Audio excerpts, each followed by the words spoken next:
Here's my little cheat for when you have soft focus on an image, but you don't want to throw it away.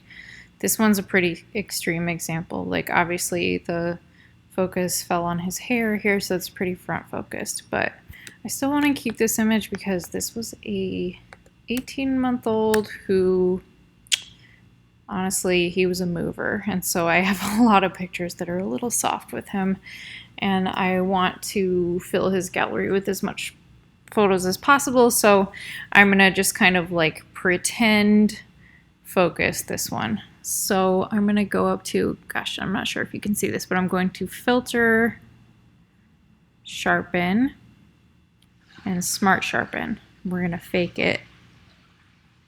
All right, so what I have my settings on here, the amount of sharpness is pulled up pretty high. The radius is probably something that I would mess with the most. It really kind of depends on like how close you are to your subject or how far away, because of like that's like the radius of pixels that you're sharpening. So if it's something that's super close up, you want to raise the radius, and if it's a further away image, then you want to reduce that number. So with this, I might have to pull that up a little bit because it's not really sharpening as many pixels as I would like. Let's put it at like 3, and I think that looks a lot better. I also have it set to remove Gaussian blur, and you can kind of mess around with those settings a little bit too. The reason I have it set to that is because it's not that he was in motion here, or I mean he was, but like the reason I missed focus, it's not like a motion blur type of thing. It's like he's, you know, front focused. And I have reduced noise set to 23. If you pull that number up too much, it's gonna make it look really fake and like have kind of a weird blurry flat blur effect to it.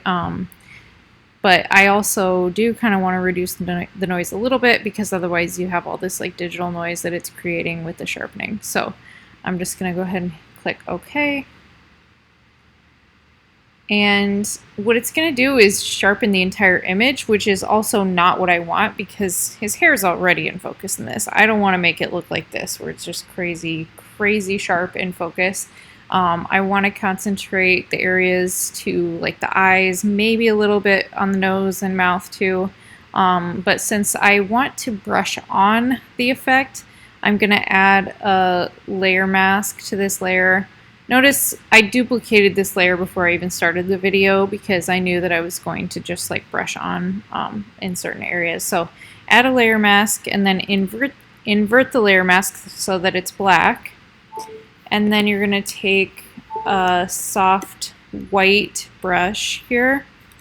I have it set to 100% opacity. That's fine, because you can always reduce the opacity of the overall layer to reduce the effect. And just brush on where you want to increase the sharpness, the fake focus. I'm even going to kind of like brush on around the nostrils and stuff too, just so that it looks more realistic, because those would be more in focus if the eyes were in focus. So you can kind of see before and then after, and especially when I zoom out, you can really notice a difference here. Like your client's probably not going to even realize that you missed focus on this.